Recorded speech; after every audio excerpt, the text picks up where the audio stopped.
No 3G if you don't know the NTFS version. Okay. Yeah, that's what I'm saying. Yeah, it's not like you're going to get some. It's just because, for example, now if somebody release a newer version of Mount utility that support a newer version of NTFS, then you might use it. Okay. Before 3G, there's only NTFS. You know what I'm saying? Yep. All right.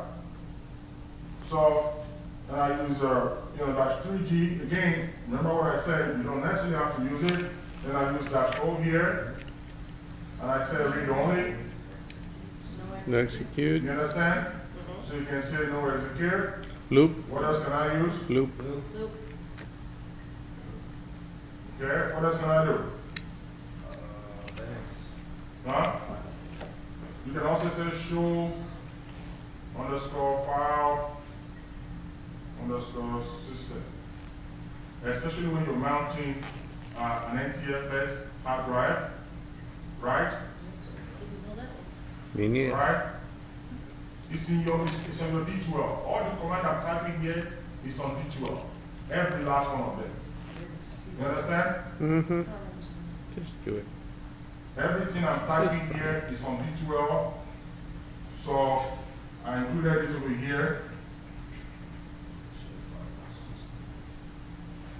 Okay.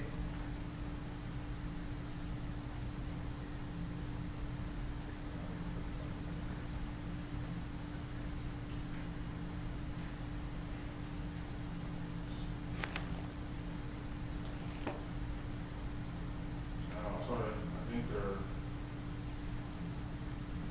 So it is, let's go browse. Sorry.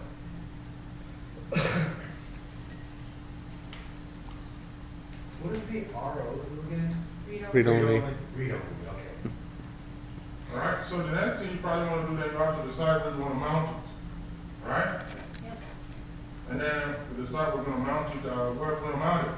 We generally mount it on our mount folder, right? Yep. Before we mount it, however, what else should we do? Hash it. Huh? The hash? Huh? Hash? No, never mind. No. Never mind. On this command. Oh, this command. On this command, what should we do? /T. We have to specify the image. Right? Oh yeah. And where you're mounting it to. You have to specify the image you want to mount. Right? And then we now specify where we want to mount it to. Correct? So I'll probably say USB, if there's anything on USB here. I'm not sure we have anything on USB. Let me quickly take a look. Yeah, we mounted it today. Mount M83. Where's M83 here? I have USB here. Empty. Yeah, I have USB.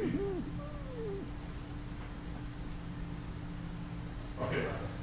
Here you have it. Correct? I can press enter. Done. So instead of putting the -O RO, we could have just put -R. What? What is it? Well, instead of doing NTFS 3G and then doing -O RO, we could have just done -R. No, you have to say read O or WRW. Because on the man page, it says -R mounts the file system as read only, and it's synonymous with -O RO.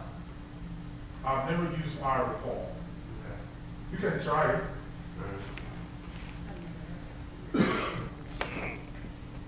All right? The reason why we're using show system files is because if you do not use this switch, you will not be able to see all the hidden files. The hidden You files. understand? Yep. If you do not see all these files, what are the hidden files that you will not see? Anybody have an idea? Recent. You will not see your recycler folder. Right. You will not see all your NTUs out of that. You will not see all the file system that are generally hidden. You will not see them. Okay? That was the reason why we use show system files. Does that make any sense? Yep. All right. So if I go back over to where I mount this file right now, I put it on that USB. Now you can see all this system file, all this dollar file, config.6, page system, all these files are generally hidden. You understand? If you do not specify system files, then all these files will be hidden from you. Any questions so far? Questions so far? No question? You guys sure about that? Yep. All right, that's fine with me. So far. The next thing I want to do now is I want to collect, the mark time, I want to collect the body file. Okay? Remember, I told you something earlier on, and I think this one is also in the note that I put on this particular module on D12. By the way, all the command that I'm typing right now, everything is on D12. Okay? I came up here. You can use what they call a time scanner. The function of the time scanner is just to reset all the time on that file to a particular time zone. For example, if I'm working in Minnesota here, I use Central Division Time, right? Okay. The image, the machine comes from California. They are using Mountain Time. You understand? Mm-hmm. No, I don't want these files to Minnesota time. use Minnesota time. Right. I want to kind of tell this file to use, California time. Then in that case, I can come over here and time scanner. And what time scanner will do for you is essentially readjust that time to the time you specify to it, right? Time scanner, if I have a central, standard time, right? And if it's 6, Central Division Time, then I can say -D. You understand? And then point to that particular body file, if that's what I want to do.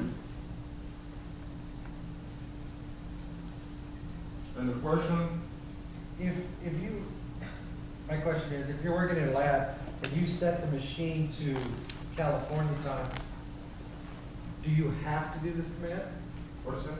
If the machine you're working on, you set that clock, the internal clock, to California time, would you have to run this then? Or would it automatically, by default, pick up the change? You might not need to run that if you set your time back to